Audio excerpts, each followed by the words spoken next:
1 month to go, the ObamaCare enrollment deadline closing in, and still a majority of the uninsured want no part of it.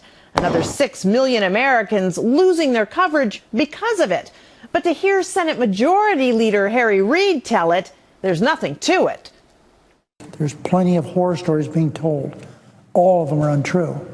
So to someone here who says this horror story is true, because if the insured ain't buying it, we'll all be paying for it. Hi, everyone. I'm Brenda Butner. This is Bulls and Bears. Let's get right to it. Here they are, the Bulls and Bears this week. Gary B. Smith, Melissa Francis, Jonas Max Ferris, along with Larry Glazer and David Mercer. Tracy Burns and John Layfield will be back again next week. Okay, Larry Glazer, 4 weeks to deadline day, and most of the folks this monstrous law was supposed to help don't want it. Is that a worry?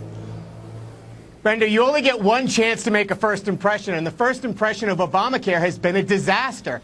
You know, it started with the botched enrollment process, but it's evolved into horror stories of canceled policies and soaring premiums, losing your doctor. The American people aren't buying it. Their interest and support of this policy is waning. They're regretting the policy, and so should we. And Melissa, it's not just the number of people who are enrolling or who are not enrolling. It's the type of person, the young and healthy ones. We don't know if they're buying in. Absolutely. I mean, the number that everybody should be focused on is 20%. That's the percent of people who have signed up who are young and healthy, who are 18 to 34. And I bet that number, that 20%, those are 34-year-olds. There aren't a lot of very young people in there who have signed up, and they're the ones that are supposed to pay for everyone else. There's no mechanism really to collect the fee from them if they don't, the tax. They have to file a tax return and be getting a rebate in order for the government, the IRS, to get their money. A lot of 18-year-olds don't have jobs. Or they're getting paid in cash. They're not going to pay that fee. The system is in trouble because of this. Well, Gary B., if the uninsured don't want this, if they don't buy into it, who's going to pay for it? Is it us?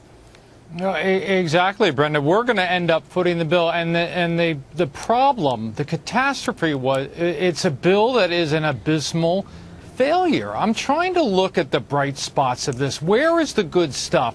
But again and again, I encounter, quite honestly, lies. Look, just a couple I assembled.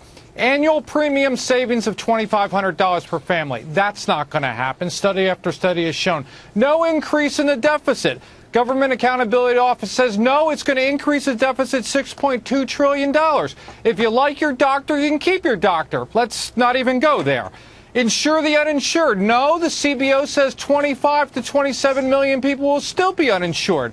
And finally, Brenda, we talked about approval. Forget all that. The American public just doesn't want it. 92% either want to change this or repeal it. So we have a law that has absolutely no benefits that the public doesn't want, and we're still living with it. It's just, I can't understand it. Well, David, maybe you can help us understand it. Why do you think 50% of the uninsured want no part of this? Well, that's a poll that's based on news they may hear or stories they may hear, and to the extent that some of those stories are misleading. You have Julie Boonstra from Michigan, who did an ad against a Democratic congressman running for the Senate that said that her premiums were going to go up. Well, it turns out that her premium on the Affordable Care Act exchange was it went to $573 from $1,100 from before. Or Betty, we heard of from Spokane by Republican Kathy McMorris Rogers in the State of the Union response, lamenting how she's now paying a premium of $700,000. Well, guess what?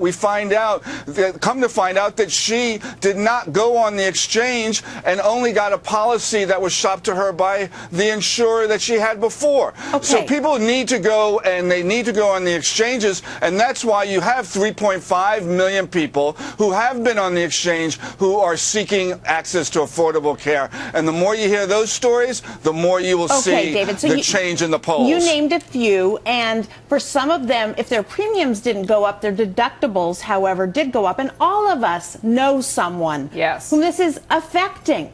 Jonas, what do you think?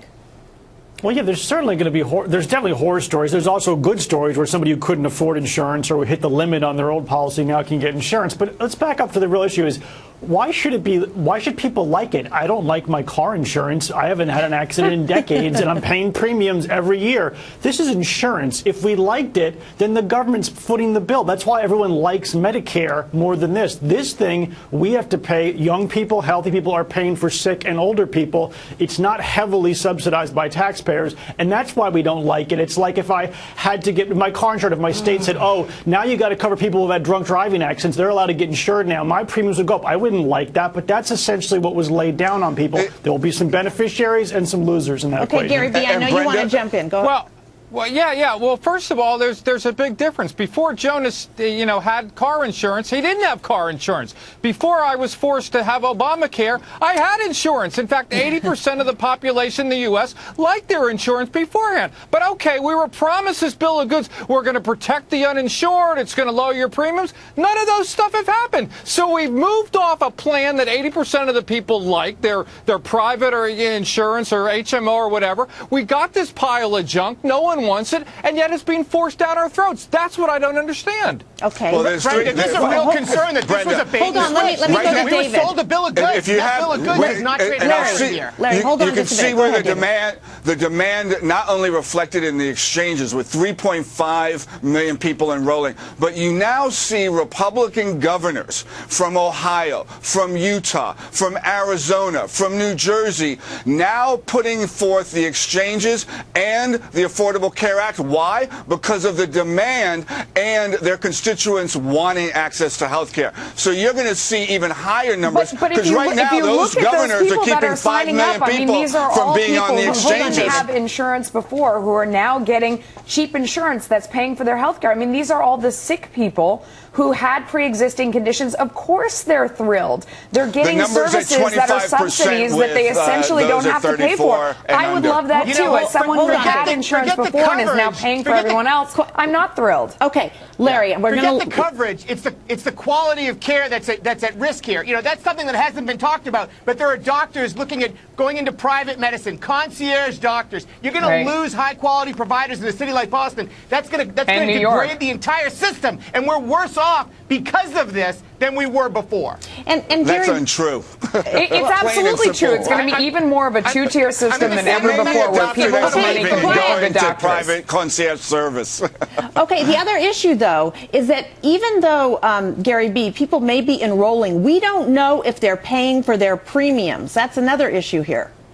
Exactly. It's kind of like when I go to Amazon and I put stuff in my cart, and then I decide later on I don't pay for it. It still remains in the cart. Obamacare, they're counting the people that put the stuff in the cart, even though they haven't paid for it. In fact, it's well known that the back end of this, actually collecting the payments, that system is still not fixed. So we're going to have problems, even if all these people sign up, and a lot of the people sign up are just moving from one plan to another, so there's no net benefit, and not more people are being covered, and we don't know if they're even going to be able to collect their premiums. Okay, Jonas, David keeps saying that these are better plans. Better plans. Do you agree?